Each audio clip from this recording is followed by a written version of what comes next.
If you didn't know this, by the time you reach first grade, experts say that about 80 to 85% of your beliefs have already been formed. But it's crazy that we're shaped as the person we are today when we're in first grade.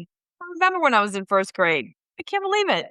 So if you've got the stinking thinking, a lot of times it's just subconscious. So the experts also say that 95% of our thoughts each day are subconscious. They're just running in the background.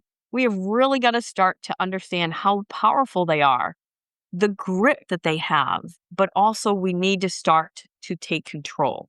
So I'm going to teach you some great skill sets that are going to help you out with that.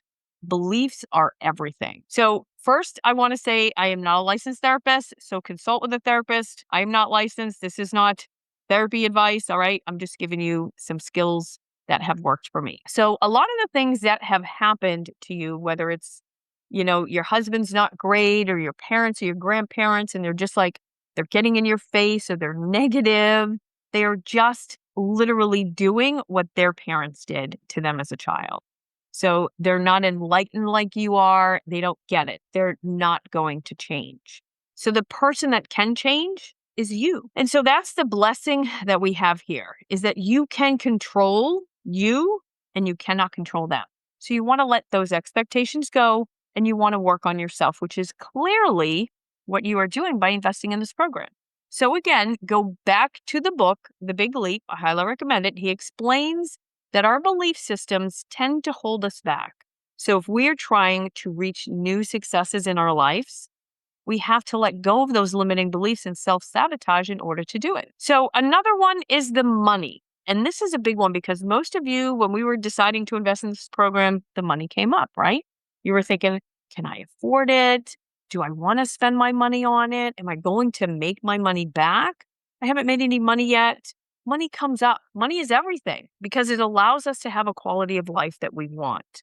Your health is number one because without good health, nothing else truly matters. But money is the number one cause for divorce, the number one reason for heart attacks, nervous breakdowns, etc. So when it comes to money, I want you to think about old limiting beliefs. Did you grow up in poverty? I did. I joined the Army right out of the projects, okay? Did you grow up hearing money doesn't grow on trees? I know I've heard that a few times in my childhood. If you have lived paycheck to paycheck your whole life and you're starting to get some money coming in and you're like, where's my money? Where did my money go? That's because you have a comfort point and you tend to just spend it all, right? You get money, so you spend it. You're like, oh, I got this extra money. And then all of a sudden it's gone. So one of the things that I'm learning about myself is that when I was in the store with my kids when they were younger and they asked me for something from the store, I would buy it from them. And the reason is because I never had that growing up. My mom would put our school clothes and Christmas gifts on layaway. So I am trying to make up for that because I didn't have that. I didn't like that. So that is my limiting belief, a poverty mindset. But it's interesting to think about things differently, to notice that. So, and now I pick it up in other people, especially my other family members.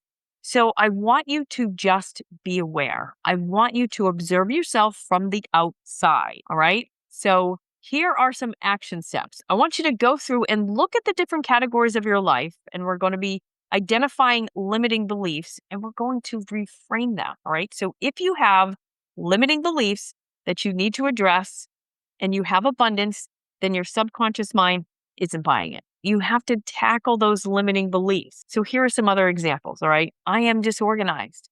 I don't get stuff done. I'm unproductive, right? How many of you have said these things? And then you go out and try to have a great day and your subconscious mind is like, no, you're not. So you have to address them and reframe them and keep telling yourself that new story. All right.